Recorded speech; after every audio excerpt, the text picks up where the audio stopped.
Uncle نے میری نیچے والی چڑیا کو چومنا شروع کیا تو میرے جسم میں آگ لگ گئی۔ میں نے انکل کے سر کو پکڑا اور اپنی چڑیا پر۔ میرا نام عالیہ ہے، میری عمر 20 سال کی ہے۔ میں لاہور کے ایک علاقے میں رہتی ہوں جو کہ ایک محلہ ہے۔ میرا قد درمیانہ جبکہ میرا رنگ کافی گورا ہے۔ میرے نین نقش بھی بہت حسین ہیں۔ میری جسامت کافی دبلی تھی لیکن پھر بھی میں بھرپور جوان تھی۔ جیسے ہی جوانی کی دہلیز پر میں نے قدم رکھا تو میرے اندر کی طلب بڑھنے لگی تھی۔ مجھے کافی انوکھی چیزوں کا علم ہونے لگا تھا جو پہلے کبھی نہیں پتا تھا۔ اس کی ایک وجہ یہ بھی تھی کہ جب سے میں چھوٹی تھی اس وقت سے میرے ابو کے دوست ہمارے گھر آتے تھے جو مجھے بچہ سمجھتے تھے اور مجھ سے بہت پیار کرتے تھے۔ وہ جب بھی آتے تھے تو مجھے اپنی گود میں اٹھا کر پیار کرتے تھے کیونکہ میں بہت معصوم تھی۔ کوئی بھی مجھے دیکھتا تو میری معصومیت پر پیار آتا تھا۔ وہ انکل بھی مجھ سے کافی پیار کرتے تھے اور ہمیشہ میرے لیے چاکلیٹ یا کچھ اور لے کر آتے تھے۔ میں اسی لالچ میں ان کی گود میں چلی جاتی تھی۔ جیسے ہی وہ مجھے اپنے پاس بلاتے تو ایک چیز بہت سخت محسوس ہوتی تھی، میں شوق ہو جاتی، لیکن مجھے اس چیز کا چھوٹی عمر میں بالکل بھی نہیں علم تھا۔ اسی وجہ سے مجھے بہت تجسس ہوتا تھا کہ آخر وہ کیا چیز ہو سکتی ہے۔ یہ واقعہ میرے ساتھ ایک دفعہ نہیں بلکہ بار بار ہو رہا تھا اور میں پریشان ہو جاتی تھی۔ امی ابو کو بھی نہیں بتا سکتی تھی۔ جب کچھ بڑی ہوئی تھی میں نے انکل کے پاس جانا چھوڑ دیا تھا۔ وہ مجھے اپنے پاس بلاتے تھے لیکن میں ان کے پاس جانے سے انکار کر دیتی تھی۔ اس طرح انکل نے بولنا بند کر دیا تھا۔ جیسے ہی میں 9ویں کلاس میں پہنچی تو اپنی دوستوں سے کافی باتیں کرتی۔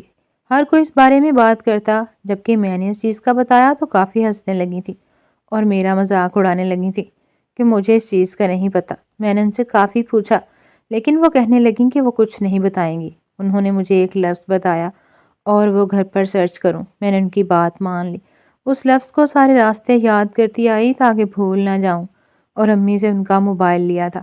اس وقت میرے پاس موبائل نہیں تھا۔ وہ لفظ جیسے ہی میں نے انٹرنیٹ پر لکھا تو عجیب طرح کی چیزیں نکلنے لگی تھیں جنہیں دیکھ کر میرا منہ کھلے کا کھلا رہ گیا تھا اور مجھے اور بھی تجسس ہوا تھا کہ آخر یہ سب کیا ہے۔ میں نے ڈر کر ایک ویڈیو چلا لی تھی۔ وہ سب دیکھ کر عجیب طرح کا سکون ملنے لگا تھا۔ میں ایک کے بعد ایک ویڈیوز دیکھتی چلی گئی تھی۔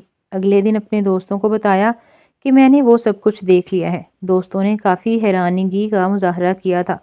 اس دن کے بعد سے مجھے عادت ہو گئی تھی۔ مجھے جب بھی موقع ملتا تھا میں ایسی ویڈیوز دیکھ لیتی تھی۔ کبھی کبھی خود پر قابو نہیں کر پاتی تھی اور خود کو سکون دینے لگ جاتی تھی۔ یہ سب دوستوں نے مجھے سکھایا تھا۔ میرا روز کا یہی معمول تھا۔ اب انکل سلیم جب بھی ہمارے گھر آتے تو میں جان جاتی کہ مجھے کیا محسوس ہوتا تھا، لیکن جو بھی تھا وہ کافی بڑا تھا۔ مجھے یہ چیز معلوم ہو گئی تھی۔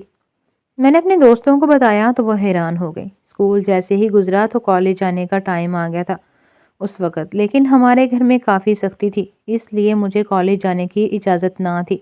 میرے ابو نے کہا زیادہ پڑھائی کا شوق ہے تو میں پرائیویٹ کالج سے FA کر لوں، اس سے زیادہ کسی چیز کی مجھے اجازت نہیں دے سکتے۔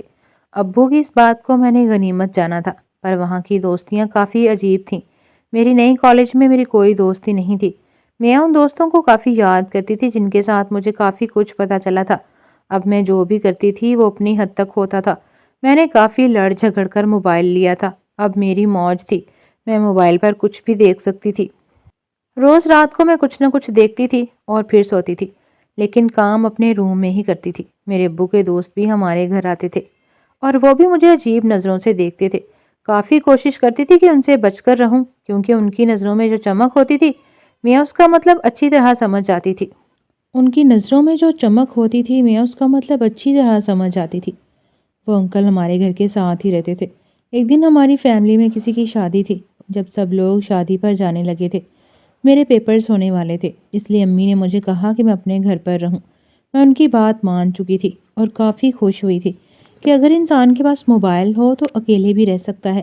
میں نے سب کو باہر جاتا دیکھ لیا تھا، لیکن غلطی سے میں دروازہ لاک کرنا بھول گئی تھی اور مزے سے اکیلے گھر میں اپنے موبائل پر وہ فلم دیکھنے لگی تھی جو کہ میری دوست نے مجھے تب دی تھی جب میں ان سے ملنے گئی تھی۔ یہ دوست میری اسکول کی تھی۔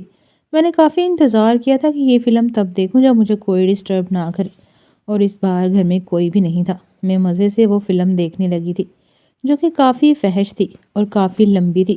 اچانک ہی کسی نے میرے کندھے پر ہاتھ رکھا تھا۔ میرے پاؤں کے نیچے سے زمین نکل گئی تھی۔ میرے اندر وہ فلم بند کرنے کی ہمت نہیں ہوئی تھی۔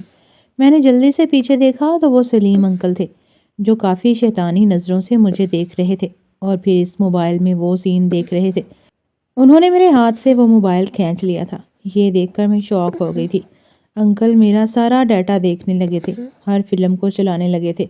جب میں نے انکل سے اپنا موبائل فون لینا چاہا تو انہوں نے اپنے ہاتھ سے مجھے دور کر دیا۔ مجھے کہنے لگے تھے کہ یہ سب میرے ابو کو بتا دیں گے کہ ان کی بیٹی کس کام میں پڑی ہے۔ یہ سن کر مجھے کافی شرمندگی ہوئی تھی۔ میں نے ان سے صاف صاف کہا کہ انہیں کیا چاہیے، تو وہ کہنے لگے کہ انہیں تو میری نیچے والی چڑیا کا مزہ چکھنا ہے، جس کے پیچھے وہ بہت دیر سے مر رہے ہیں۔ میں ان کی بات سمجھ گئی تھی، لیکن یہ سب کیسے کر سکتی تھی؟ یہ بہت غلط کام تھا اور اس کو کرنے سے میرے ساتھ کچھ بھی ہو سکتا تھا۔ میں نے صاف صاف انکار کر دیا، لیکن انکل نے کہہ دیا کہ اس کا مطلب ہے کہ میں چاہتی ہوں کہ ابو کو پتہ چل جائے۔ میں ان کی بات سن کر رونے لگی تھی۔ مجھے روتا دیکھ کر انکل نے میرا ہاتھ پکڑ لیا اور اپنی طرف لے گئے۔ کہنے لگے تھے کہ جب میں اس کی سیر کروں گی تو مجھے کافی مزہ آئے گا۔ جب اسے ویڈیوز دیکھ کر مزہ اتنا آتا تھا، جب اپنے ساتھ ہوگا تو اس سے ڈبل مزہ آئے گا، اور دوسرا فائدہ یہ بھی ہوگا کہ میں بچ جاؤں گی۔ میرا ہاتھ آج بھی اس سخت جگہ کو محسوس کر رہا تھا، لیکن مجبوری تھی، اپنا ہاتھ انکل پر پھیرنے لگی تھی۔ یہ کرنے سے وہ میری بات کا مطلب سمجھ چکے تھے۔ اب وہ مجھے کچھ دیر بعد کا ایک سین دکھاتے تھے اور یہی کہتے تھے کہ وہ سین چل رہا ہے، مجھے بھی انکل کے ساتھ وہ کرنا ہے۔ یہ بات میرے لیے کافی مشکل تھی، لیکن مجھے کرنا ہی تھا اگر مجھے اپنی عزت بچانی تھی۔ میں نے بالکل ویسا ہی کیا تھا۔ ایسا عمل کرنے سے انکل کافی سکون میں سانس لینے لگے تھے۔ مجھے بھی اب کافی مزہ آنے لگا تھا۔ انکل مجھے چھوڑنے کا نام نہیں لے رہے تھے۔ میں بھی ان کا ہر کام میں ساتھ دینے لگی تھی۔ کچھ دیر بعد کافی تھک گئی تھی۔ انکل سے کہنے لگی اب میرے سے کچھ بھی نہیں ہو سکتا، اس لیے وہ بس کر دیں۔ لیکن اب ہر روز انکل سے مزہ لینا سٹارٹ ہو گئی تھی، جو کہ مجھے بھی وہ کام کر کے کافی سکون ملتا تھا۔